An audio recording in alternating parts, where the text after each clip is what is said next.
Welcome to the Collective Regional Summit presented by Community Trust Bank. If you're just now joining us for the first session today, we've had two other sessions that went really well. If you were on those other two, you're going to enjoy this third segment. All these pieces add up and will have a big impact on how we grow and become a stronger region. So we're back for the final session of the first day. The session is focused on further exploration of one of the top infrastructure issues for our region, broadband service. The ongoing pandemic has revealed a serious lack of internet capability for many in our region, especially in the underserved areas of each county, most often outside of city boundaries. It's clear that we need to have adequate and affordable broadband service, and that it is critical to the workforce, education, and future economic development efforts that we undertake. We have invited a panel of issue experts to join us to discuss the changes and challenges to deploying broadband and wireless technology, talk about what's happening in our region, and strategies for us to consider to be able to more successfully navigate this issue. Before we begin, let me recognize Jason Keller, Vice President of Government Affairs and Regulatory Strategy for Charter Communications, for sponsor remarks. So Charter is one of our important partners in the broadband deployment. We appreciate their support of regionalism and public policy. Jason. Thank you, Bob, and thank you to Commerce Lexington, to you and Andy and others for hosting this important event today to touch on a number of subjects, and this is certainly one of them. Really, the infrastructure of the 21st century is broadband, and ensuring that everyone, whether you live in an urban area, a rural area, has access to quality, high-speed broadband service is absolutely critical in today's day and age.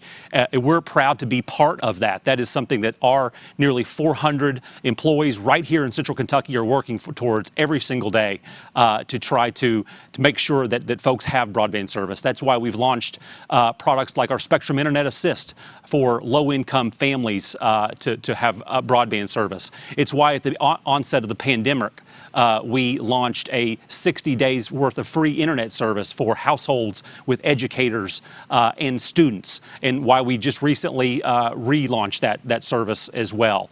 So we're excited to be here, and we thanks to those who joined in. This is a critically important topic, and we've got a great panel today, and we're excited to be part of it. Thank you, Jason. Jason will be joining us on this panel to provide the private sector perspective. And I do want to point out we have several private sector members in this space, AT&T, Windstream, Metronet, and obviously Charter Spectrum. And we may have a few others that I didn't mention, but anyway, we have a great group, and we're glad you're here to represent folks on the panel. So let me introduce our other panelists. We have Francella Ochillo. And we're glad to have her. She's Executive Director, New Century Cities. I love this, how we don't ever get to meet until we're live, and now we get to meet. So welcome. Glad to have you. We have Corian Zacher, and we're glad to have you. She's the Policy Counsel of New Century Cities. New Century Cities supports community leaders across the country in efforts to achieve fast, affordable, and reliable internet access. And our very own, I see there, Aldona Valicenti, and she's the Chief Information Officer for Lexington-Fayette Urban County Government. And we spend a lot of time doing a lot of things throughout the year, but she's one of the best in this area of our economy and helping us through. So what we're going to do is I've got several questions to ask to begin with, Francella and Corian. And so let's start with the two of you. And here's a multi-part question to help set the stage on this issue. How are other cities, regions across the country addressing the digital divide issue? What are the challenges to closing the digital divide? And can you talk about ways in which local officials can bring visibility to connectivity challenges? And I'll let either one of you decide who's going to start here. for having us. At Next Century Cities, we are focused on elevating local officials at every level of government. So we want to be there for local officials in their hometowns. We want to be able to give them agency at the state level where there are assumptions that they have relationships, but there's really opportunity for collaboration. And we also want to make sure that we are reflecting their voices in federal policy making, where there's a lot of funding decisions and also national broadband deployment decisions that are made. We want to make sure that those decisions incorporate community level perspectives. As was mentioned before, my name is Francella Ochillo. I am the Executive Director of Next Century Cities, and I get to the esteemed privilege of being able to shepherd this coalition of local officials across the country that include mayors, CIOs, CTOs, and lots of other local officials who are really trying to ask a really simple question. How do we bring connectivity within reach for every single resident, regardless of their zip code, regardless of their income? How do we make sure that every single resident has digital opportunities? In order for us to do that, we have to ask really hard questions, not only about our policies, but also about how our funding and our other strategies and outreach reflect those values. And so when we're starting with really diagnosing the problem at a national level, we know that the digital divide is not only real, it has far-reaching consequences for the people who remain offline. So we know that people who can't get online are going to struggle not only with the educational participation that's been highlighted by COVID, but the consequences are far-reaching, especially when it comes to the economic consequences of this. When we think about broadband access, it's not only for a household what's going to allow them to actually be able to provide for themselves, launch small businesses, participate in a local economy. It's also what helps local officials generate revenues and meet budgets. And so the thing is, we know that this is not only about making sure that students can comply with remote learning mandates. We know that it's about actually supporting local economies. We also know that cities and municipalities that have widespread connectivity have better health. They also have overall better well-being. You have, it's easier to retain your population and actually stimulate population growth. And what we also know is that it helps residents to be able to age in place. And so more than anything, rather than attracting new residents, when we talk to local officials over and over again, it comes up with being one of those things that actually ensures that residents stay and or come back. One thing I do want to point out is, especially in light of the unemployment and the economic fallout of COVID, we have to ask really hard questions about what's next. Because right now, we know that millions of Americans across the country are struggling with unemployment. Specifically in the state of Kentucky, unemployment is up from around 600 claims in March of 2020 at the beginning of the pandemic, and it has increased by thousands, even 14% up from last month's numbers. So the thing is, we have to ask questions about what happens to those people who've either maybe been displaced from their small businesses, maybe they need to retrain or get upskilled. What is their platform? And what we know from even some of the testimonials that came up in that last video is that this is the 21st century platform. It's the economic, the water and sewage issue of our time. And so we really need to make sure, does that piping not only get to every neighborhood, but also across the threshold of their front door? And so that means we need to make sure that people not only have access to the digital infrastructure, which every community desperately needs, but we need to be able to, for them to actually be able to adopt. And so really addressing those obstacles to adoption is going to also force us to ask questions about not only is the internet in their neighborhood, but is it affordable? Do they have the devices that they need to connect? Do they have the minimum digital literacy to actually be able to take advantage of those platforms? And do we have the community partnerships that are going to support that ongoing evolving benchmark of what is digital literacy? I always like to remind people that what it took to run your cell phone 5 years ago from today is very different than what you need to know right now in order to take advantage of the apps that are available to you. So it's not enough for us to say people can get online, maybe to open up an email account, which is often a prerequisite for whether you're opening a bank account or even going to get your driver's license in DC. You need to have an email even to make an appointment.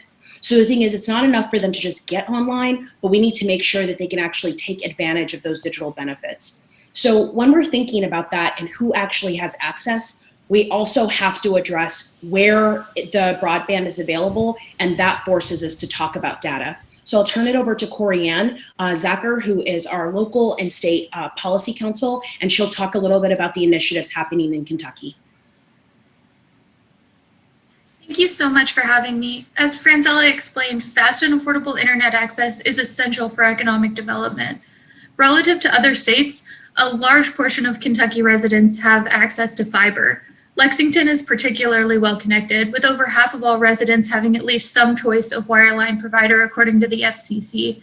At the same time, the FCC's data do not accurately reflect the number of people who have broadband subscriptions in their home. The FCC data only offers information about the maximum upload and download speeds from each provider in census blocks where they could provide service. At the same time, maximum speeds do not reflect the speeds that people actually experience in their homes. Speeds vary from advertised speeds when there are many other people on the network oftentimes, or if there are several users in the same home. Speed tests are a great way to supplement that information, and local governments across the country have been implementing them and gathering better and more accurate data about what speeds look like in their community. At the same time, the FCC doesn't collect price data about how much it costs to have service at your home. The U.S. Census Bureau shows that while about 92% of people in Fayette County have a computer at home, only about 84% of people have a home internet subscription. One reason for this disconnect is affordability. Affordability is often discussed as an issue for residents, which is definitely true, as you mentioned with the education initiatives that are going on in Kentucky, but it's also a challenge for businesses. For businesses that are conducting business in person, business broadband subscriptions can be too expensive as well. And in the absence of an affordable business subscription option, businesses have to rely on residential subscriptions, which may not meet their needs. COVID has blurred the lines between business and residential services now more than ever. And in Kentucky, less than 40% of residents have access to an internet plan that costs less than $60 a month in their home. At the same time, many people are finding that because COVID causes an increase in home internet traffic, the speeds that people access, even under the cheapest plans, are not enough to meet their needs. Still, there are several good strategies, several great examples that are being used in Kentucky. One way is by increasing competition, which lowers prices and can also improve service offerings by increasing the speed. There are several ways to do this.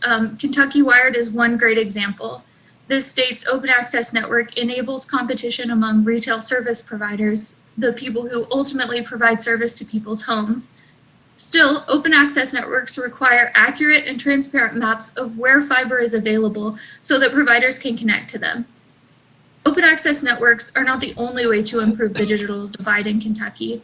For example, in 2009, Jackson County used a federal Department of Agriculture grant to build what became one of the fastest internet networks in the country by expanding co-op services from phone service to also providing fiber service simply by using fiber when they upgraded the copper network. At a time when factory jobs were declining, this was able to bring new opportunities for growth in their community. In Kentucky, there are no restrictions on municipal or cooperative broadband, and while there are many challenges to building out these networks, they've been able to fill gaps that have not been filled by traditional service providers, and even driven broadband prices down and improved service quality at the same time, offering much faster speeds. And so with that, I'll return it to Francella to finish up. And one thing I just wanted to reiterate is that it can't be emphasized enough how important it is that we get the data right. There is widespread, unanimous agreement, whether we're talking to people in Congress, people at the FCC, and also at state agencies, we need accurate data.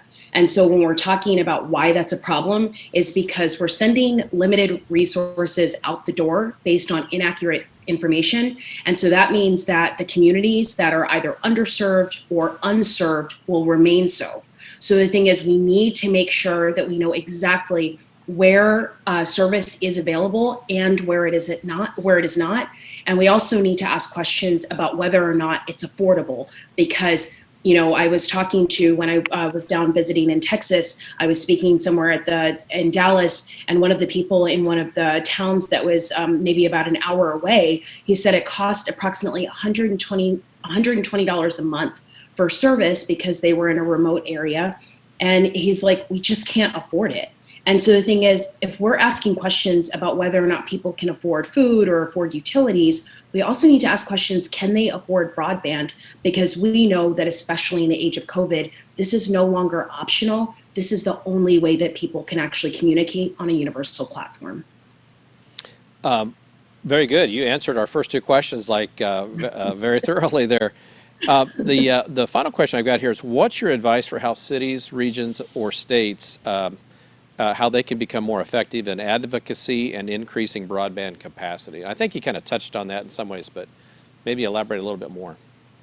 Yeah, and to add a few details to that, I think it's important, number one, to recognize that, local officials and community leaders are their own best storytellers. I mean, I can't think of somebody who can tell better what's happening in Lexington than somebody from Lexington, or someone to tell about the challenges in Fayette County than a resident of Fayette County. So I think it's really important for us to make sure that we are creating platforms where, whether it's local officials or community leaders, whether they are citizens or business operators, that they're able to say, what are they struggling with? Because very often we look to maybe it's members of Congress or maybe FCC commissioners to develop policy to answer questions that has a very local impact. And what we know is that the local officials that are really coming up with connectivity solutions, especially during COVID, they are the ones who have to go to the grocery store with these people. They go to church with them. Some of their kids go to the same school. They have to be able to answer questions and be accountable. And so we want to make sure, are we translating authentic stories? So that means, do we have opportunities for local officials to actually put out op-eds that a lot of the times in Washington, D.C., people look to get outlines about what models are working, what are other things that we should consider to really get perspective on what makes for good policy. We also want to make sure, are we collecting the right statistics, the right data? Are we asking the right questions? And those are sometimes things that are happening at the local level, where maybe there are geographical or geological concerns in certain areas that might actually have challenges. It's going to be very different to deploy in Guam or Wyoming as opposed to maybe somewhere like Louisiana or Kentucky. So we need to be able to get local officials to have input on what are the unique challenges that are there. And then also in places that when we're comparing, they might have adoption issues where the infrastructure is there versus places where their issue is access and it's just not there. So when we're talking about, for example, tribal areas where the actual infrastructure is lacking, that's a very different issue than if we're talking to people in the South Bronx where they have infrastructure all around them, but they might not have the tools to connect. So we have to ask really hard questions and then also be willing to invest in the answers, because it's not enough for us to say, we want to hear from community leaders if we aren't inviting them to the actual meetings or inviting them to participate in the docket, whether it's a state or a federal docket for proceedings. If we're not actually seeking meaningful input, it's a little bit empty for us to just say it's important to get their perspectives without providing pathways for them to submit. So Corian, I'm not sure if you have anything to add, because I know you speak to local officials on a weekly basis. I think you did a great job covering it. Thank you, Francella. Let me dig a little bit more here. Corian, you mentioned the speed tests and collecting the data, and I think you both actually touched on that. Why is this data so important, and how is the data used? And what is happening at the federal level to address the mapping data issues? So maybe just kind of dig a little bit more into that issue. And I have to tell you, while you're putting your answers together here, you want to talk about not feeling connected. My life, our lives are all connected now via these iPhones. And I left my iPhone back in the studio. So as they're trying to communicate with me, they're not going to be able to communicate well unless my iWatch steps up. Anyway, you want to talk about feeling naked. That's me right now, not having my iPhone with power. So anyway, I'm sorry. Little side note. Go ahead, either one of you on the data. Oh, go ahead, Corian, I'll let you start. Yeah, so the data are really important because it determines which areas get funding for their projects. So some communities have been able to use speed tests to challenge the data that the FCC are making available, and actually show that there's not access where the maps say that there is access. And that has been a huge help in improving opportunities for funding. And states as well have really stepped up in using speed tests to determine which areas really need money for investing in whichever solutions their community is deciding to use. And I want to point out a couple of parts of this, because you mentioned how is this data used? So the thing is, there are a couple of parts, right? So first we have the federal data, and that is actually, it's going to be a combination of the specific information that the FCC collects. And then also we know that sometimes census information is helpful to inform where we need to actually deploy broadband. So it's not just the only information, data point isn't only the information that the FCC collects, but Form 477 data is really what governs this conversation. That is the starting point where providers actually submit where infrastructure is available. Their metric is being able to say that that one household is served on a census block. And actually that household does not have to have service, but they have to be able to be served without any extraordinary measure. And that marks an entire census tract as served. That is problematic, especially for people who are not at the city centers. So we know that when providers deploy, you're going to deploy at the place where you're going to get the best return on your investment. And so very often people who are in the city centers benefit from that. The closer you are to the center, the more you're going to benefit. Well, then we have a problem with everybody who's on the outside of the city center. And then when you start putting communities together, everybody who's on the perimeter of those, they are struggling with connectivity, as opposed to people who might be at the centers who have maybe seamless connections. And so when we get those numbers about availability, when they're wrong, number one, we have to make sure that the FCC implements an actual challenge process. That has been something that they've been slow to structure formally. And so states have, had to take it upon themselves to submit, to say, hey, look, this isn't correct, but there is no formal correction process. So that's something that we've asked the FCC to address, as other public interest advocates have asked them. And then also this year, Congress in bipartisan legislation actually passed legislation to say, improve your data. Plain and simple, fix it.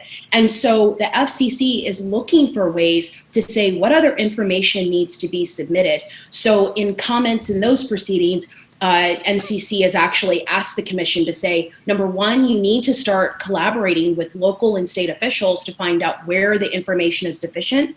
We've asked them to include information on pricing so that you can actually assess whether or not it's affordable. And then finally, once you do implement those processes, saying that it needs to be iterative. We need to be able to revisit it to say, did we get the information that we needed?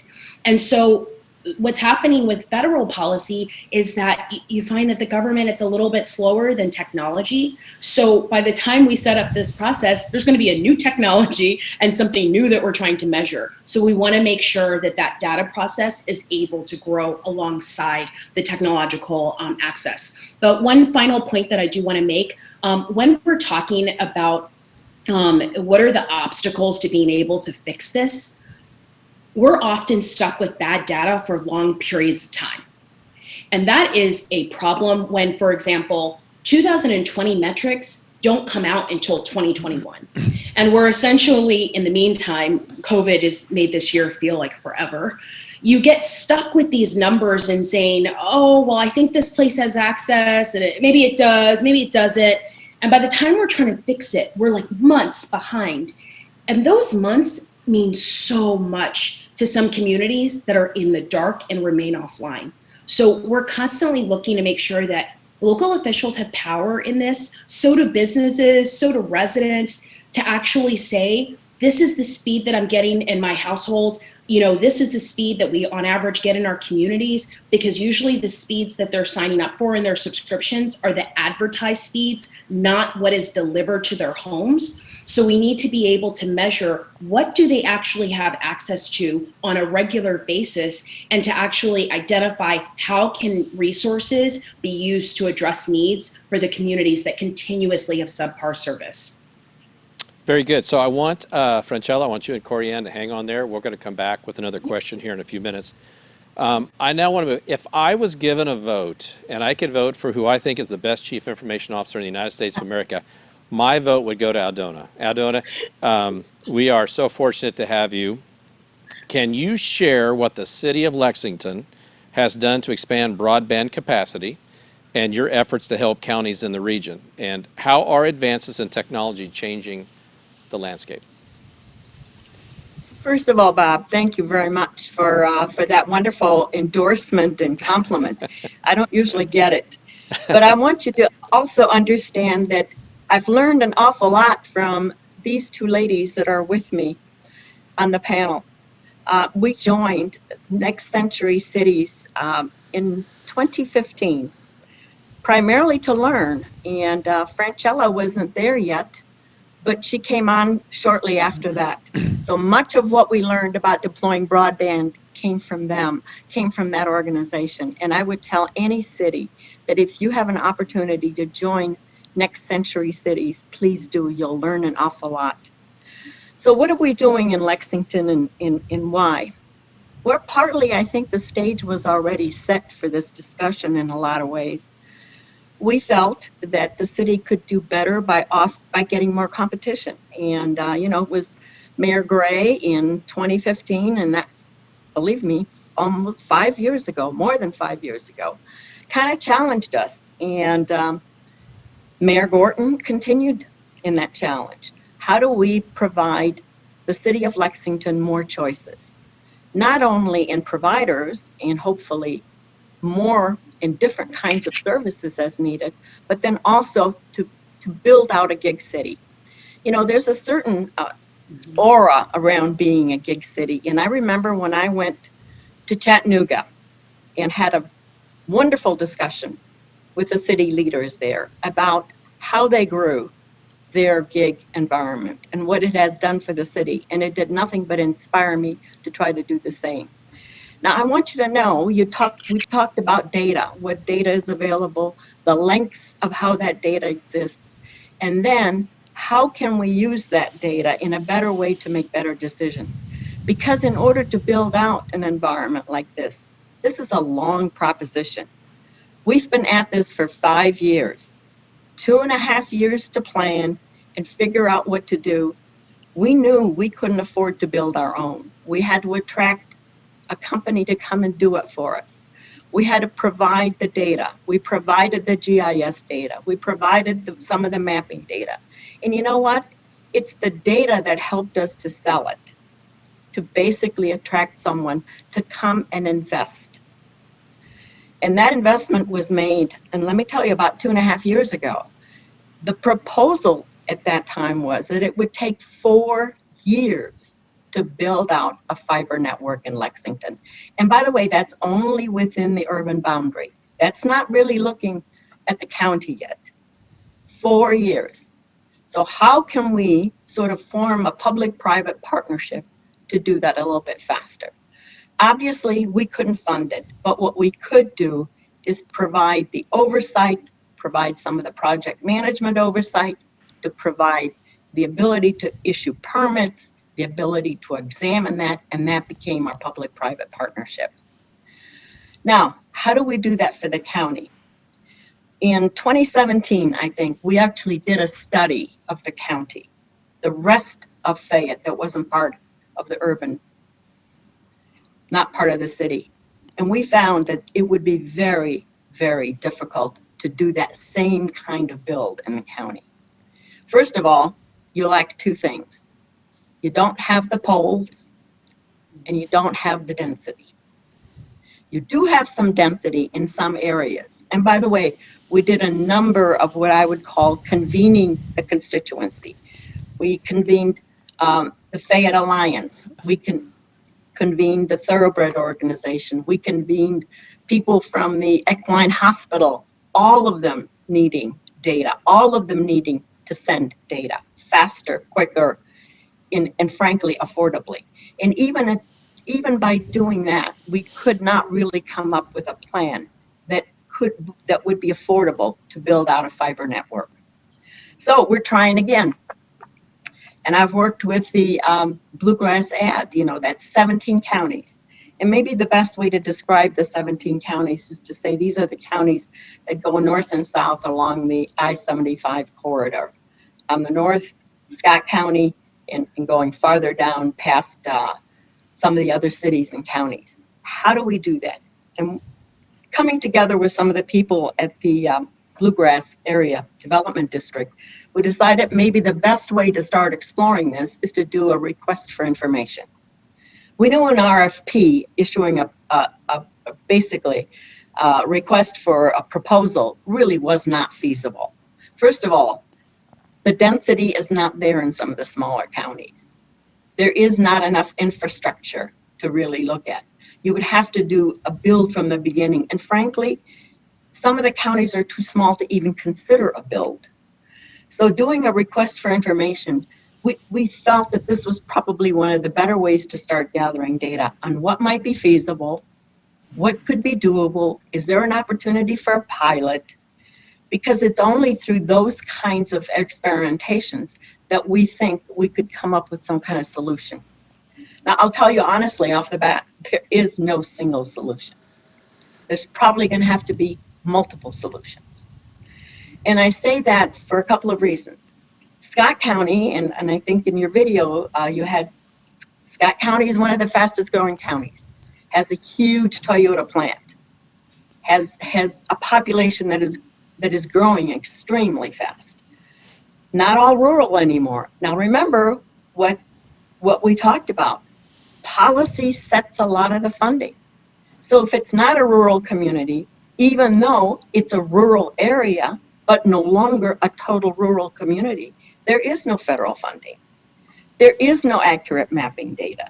There is no way to really look at this environment and say, oh, we don't have to do this all ourselves through tax dollars, because frankly, there probably are not enough tax dollars. If you go farther south, you go all the way to Madison County, there are some very, very small communities there, and maybe a fiber build makes absolutely no sense there. So it's through these conversations, and by the way, I'm trying to remember, 7 or 8 respondents to that request for information. A couple of the respondents did nothing else but say, hey, we're a planning company. Once you start to build, we'll come and help you plan. But there were a couple of others. We had a respondent that said, look, you might build your long LTE network, build your own, and provide that service yourself. By the way, that is a huge challenge for most counties.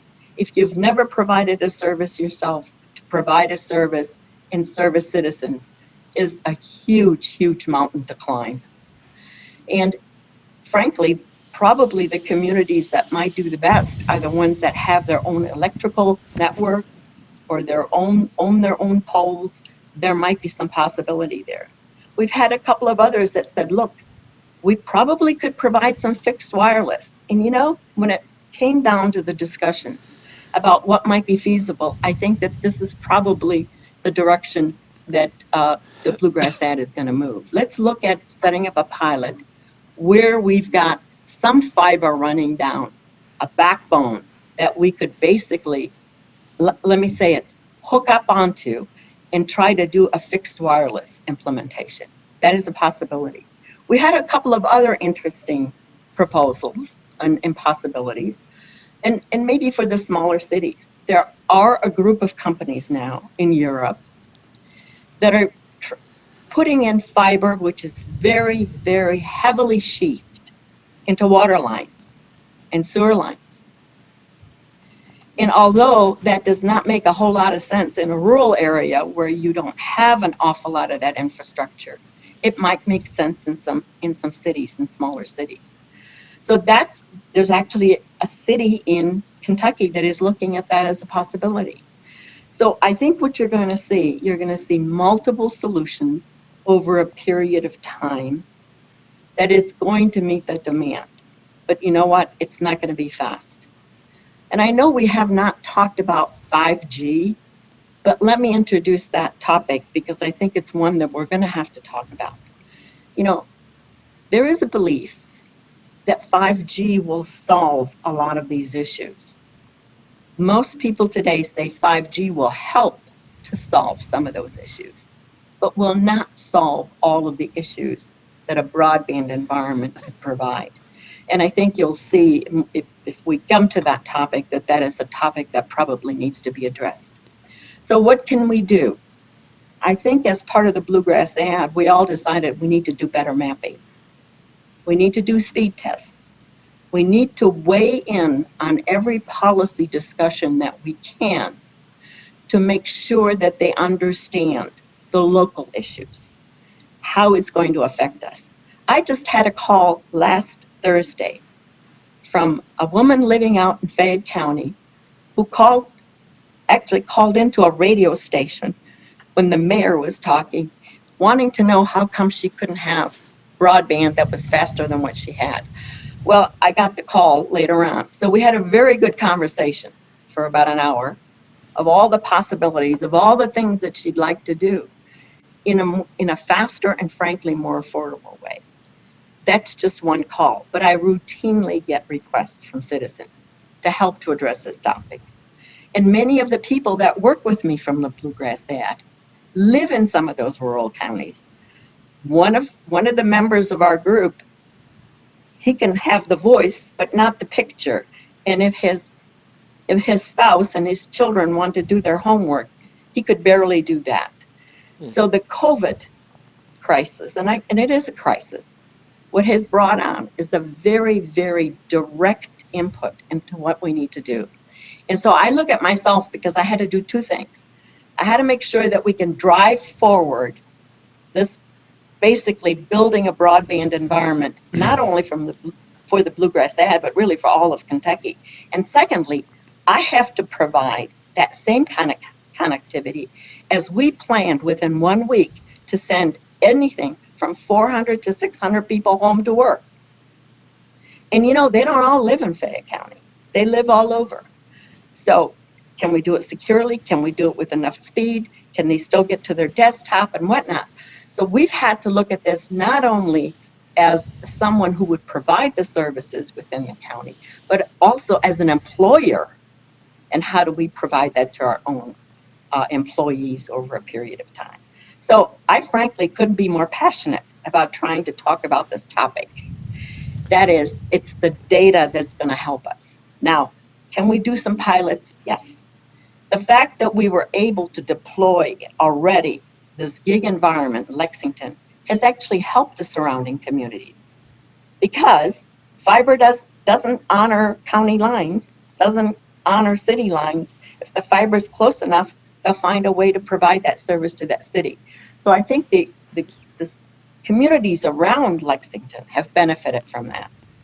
So I know it's a very, very long answer, but that's what I feel that we need to do. Very good, very informative. And I think all three of our sessions we've had today, the case has been made for regionalism. And I know, Jason, from your all standpoint, you're very regional. The marketplace knows no lines. And we've said that or had people say that many times this morning or today. As a provider in Central Kentucky, can you share your perspective on the digital divide issue? And from Charter's perspective, what policy changes or investments are needed to help with efforts to close the gap? Well, thanks, Bob. And, one of the things that I think is important that we remember is that there are really two different problems that we've talked about today. One is a rural problem, and that's something that Aldona mentioned, and we saw a number of the county judge executives and other local officials mention in the comments that led up to it. And the other is identifying in urban areas where infrastructure may be available and where perhaps multiple providers have invested their private risk capital to build out networks there. How do we make sure that folks have an opportunity to connect to that and take advantage of those networks? And I think when we look at both of those issues, they require two different approaches. So let me first start, I think, with one of the things that I know I hear from, and I know other local officials, and Aldona mentioned it, is the rural issues. And that is where providers like us or others have not been able to get to those rural areas because they are high cost. They're high cost areas that simply doesn't meet sort of the investment return, unfortunately. And one of the things that I like to note is that every critical infrastructure that's ever been built in rural areas required a targeted public-private approach to make sure that infrastructure was deployed in those areas, whether it was electric, water, or so forth. And broadband is no different. And one of the things that Kentucky did in the last legislative session that I think was exceptionally important, and that is the enactment of House Bill 362. And that established a broadband grant program. And many of our surrounding states had already taken that step. Tennessee has had one for 4 years now. Indiana's had one for 2 years. They're out in front of us on this. But that broadband grant program established a fund that required a 50-50 match. So 50% of the dollars coming from state money and 50% coming from providers to go to areas where there's no broadband service today, to make sure that those folks that don't have any service that will use taxpayer dollars to address that critical need. So we thought that was an exceptionally important step that the state took last session. We worked on that bill along with the Kentucky Farm Bureau, the Kentucky Rural Electric Cooperative Association, and many other providers to make sure that it was a level playing field, and then all providers would be able to take advantage of that. And we're working with the General Assembly and others to try to fund that in the coming legislative session. So I think that's a critically important piece of this. We've also talked quite extensively about tax incentives and tax credits to help with both rural broadband and urban expansion as well. Kentucky is the only state in this region that doesn't have some sort of incentive for providers to expand broadband service. We ought to close that gap. That's a real meaningful void that we have here in this state.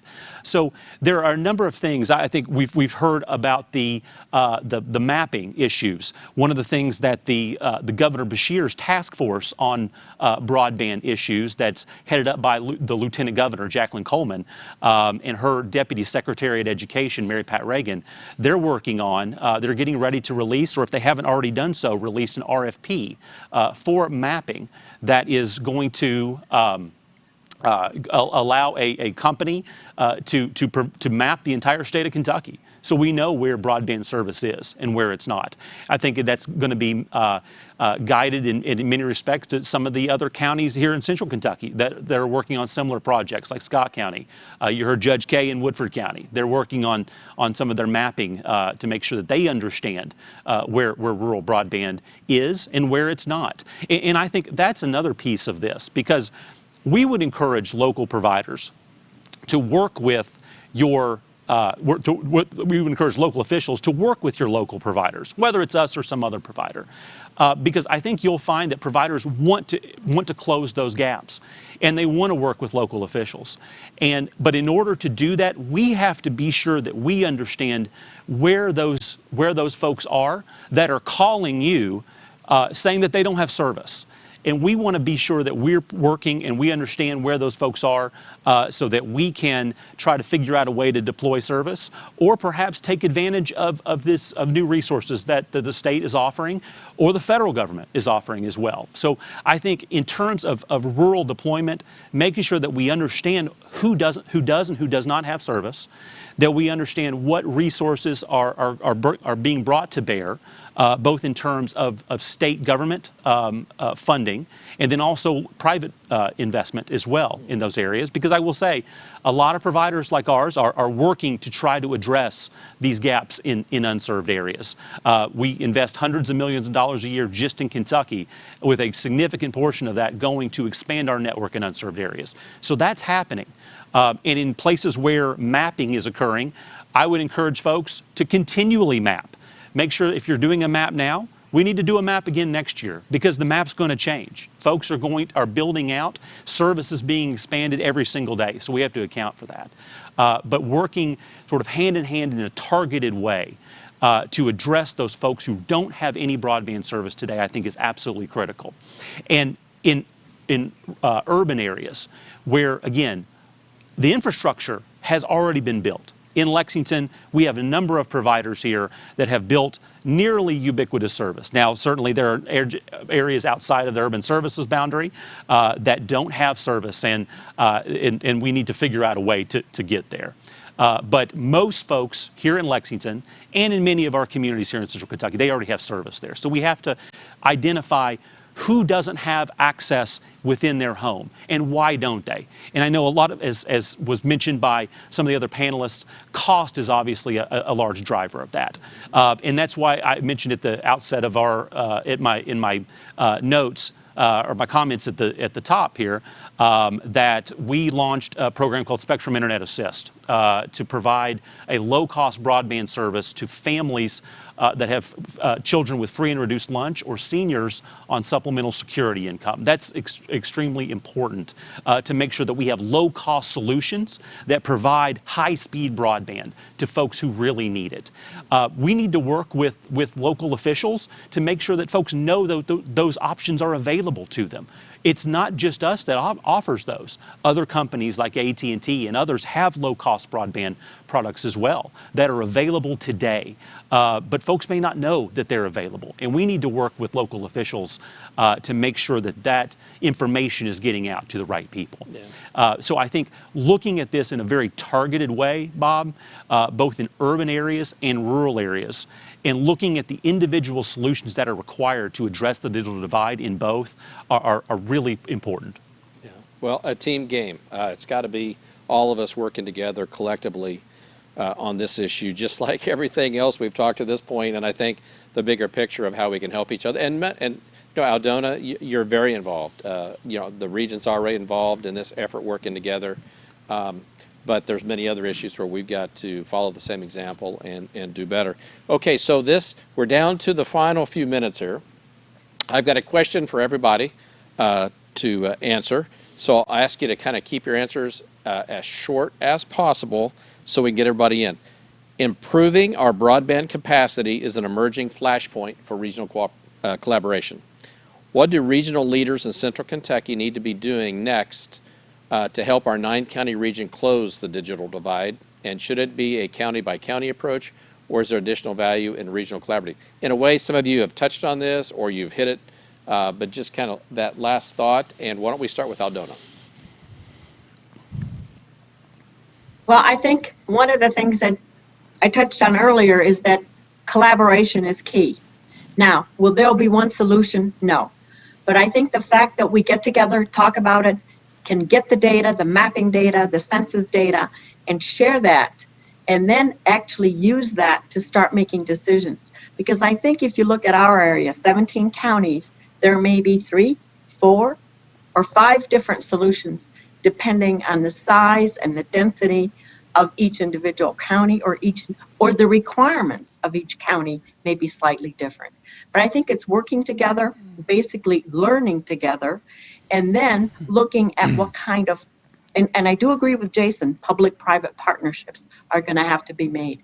I don't think it's just going to be one provider or one solution. Very good. And standing together is going to be the key. Yeah. Jason. I think collaboration to be sure that they're sharing best practices and information is absolutely critical. I will say that I like to say that broadband is like is like politics. It's all local. And you have to know where your unserved folks are. You have to know in your communities who doesn't have broadband in their homes in order to be sure that you're putting into place the right solutions to address those problems. So understanding that first and then working with those folks who are providing the service there locally, I think is critical. Francella, Corian, we started with you with that first question, and we're going to let you kind of bring it to a close here with the question of improving our broadband capacity is an emerging flashpoint for regional collaboration. What do regional leaders in Central Kentucky need to be doing next to help in our 9-county region to close that digital divide? And should it be a county-by-county approach, or is there additional value in regional collaboration? Again, I know you all kind of touched on that, everybody did, but just kind of drive the point home here again about what you think is best.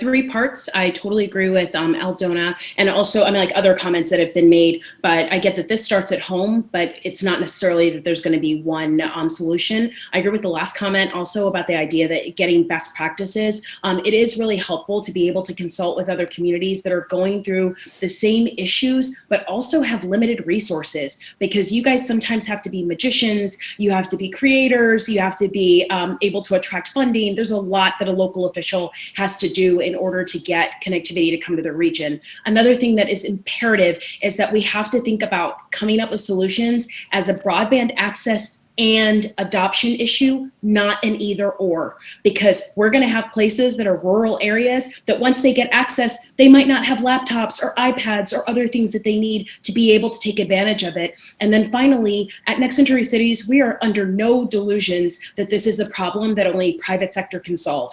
This is something where we need the federal government to step up with visionary investments. We need states to get involved with mapping and really being leading coalitions of municipalities within their states. And we need local leaders to be able to elevate the stories that are happening at the community level to ensure that they are actually codified into policy. Very good. And Corian? Corian? As Aldona and Francella mentioned, what we're seeing across the country is that collaborations among municipalities in the same region have been very helpful for resource sharing and planning out projects that have been able to be larger scale than if the city did them alone. So I think that's a great first step. I also think that what Jason said about making affordability programs and that information available, not just the private provider affordability programs, but also the FCC's Lifeline program and the state accompanying programs, that can be especially helpful for low-income people who need to connect. And I would just say, and bring this up, thank you all for serving on this panel. But if anything has really surfaced during COVID-19, we've seen a great weakness in not having a complete network that's there for people and of all makes all backgrounds as far as what part of town you live in. We've got to do a much better job collectively and regionally. Clearly, you've all made that case. So thank you again, panelists, for sharing your insights. I want to thank everyone who participated in the session. Thank you very much. And this is a reminder, the Regional Summit will begin again tomorrow at 10 a.m. with a top-notch panel of state, national economic development experts talking about internal and external pressures impacting job creation efforts in the region and the region's strength and opportunity for the future. So we look forward to seeing you tomorrow at 10 a.m. and have a good remainder of the rest of your day. Thank you.